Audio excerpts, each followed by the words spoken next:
नमस्कार मित्रों, vastu solution India में आपका हार्दिक स्वागत, अभिनंदन।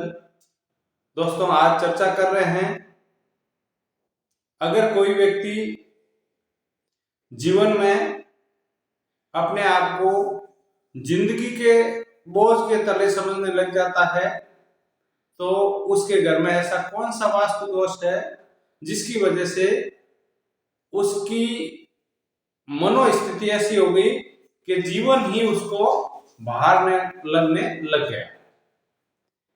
मैं हर रोज की भांति एक बार आपसे वास्तु सॉल्यूशन इंडिया में यूट्यूब के माध्यम से रूबरू हो रहा हूं। आपका जो प्रेम प्यार जो मिल रहा है बहुत ही अच्छा है।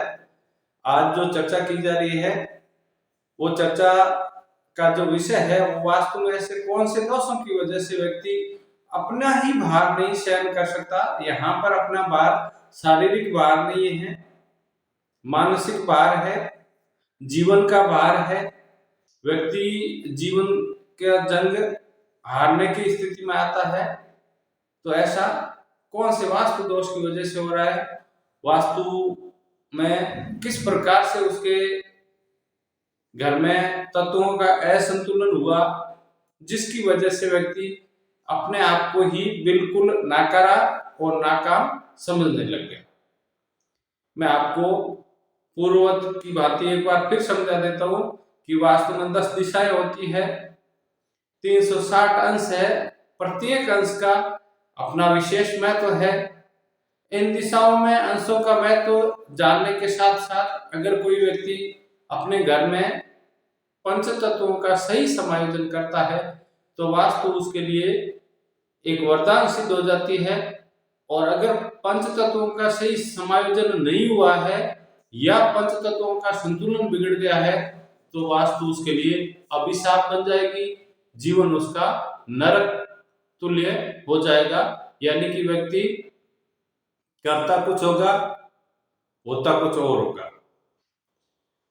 जब दुखद वातावरण में जिया जाता है तो शरीर के अंदर से एक नकारात्मक ऊर्जा का भी वाइब्रेशंस हमारे शरीर में से बाहर प्रवाह, धारा प्रवाह के रूप में आता है। वो अन्य व्यक्तियों को भी कहीं न कहीं नकारात्मक विचारों में डाल देता है। मैं चर्चा कर रहा हूं पंच तत्व और दिशाओं की। अगर किसी भी रहवासी इकाई में ब्रह्म स्थान, जिसको कि सेंटर पॉइंट कहते हैं, या 81 पद वास्तु विन्यास में जो बीच के 9 पद है, अगर कहीं भी किसी भी रूप में वो 9 पद वास्तु में दूषित है तो वहां पर रहने वाले व्यक्ति को जीवन भार रूपी लगेगा। यानी कि उसके जीवन में चारों तरफ से अंधेरा या निरस्ता ही उसको नजर आएगी, हो या ना हो।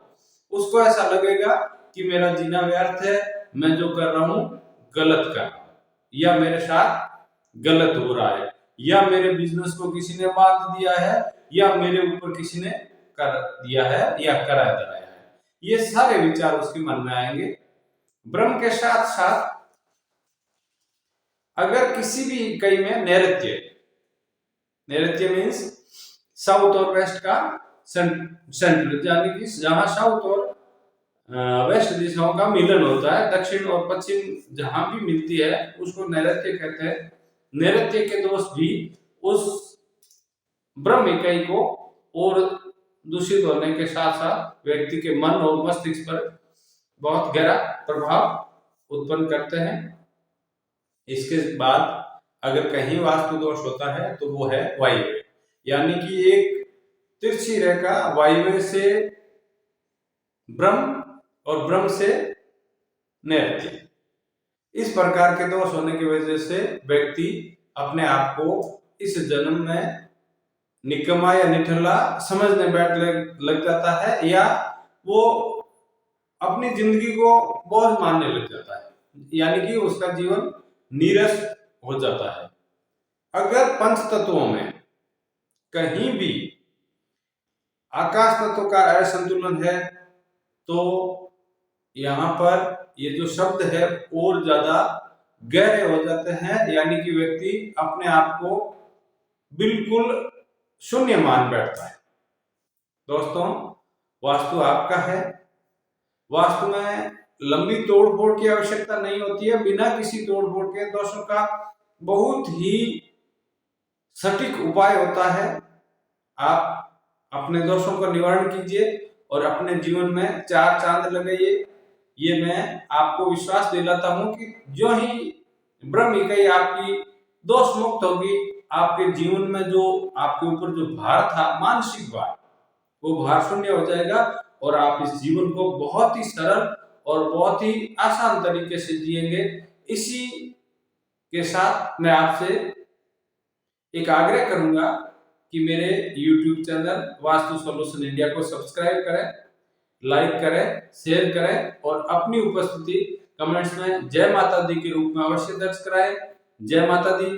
धन्यवाद।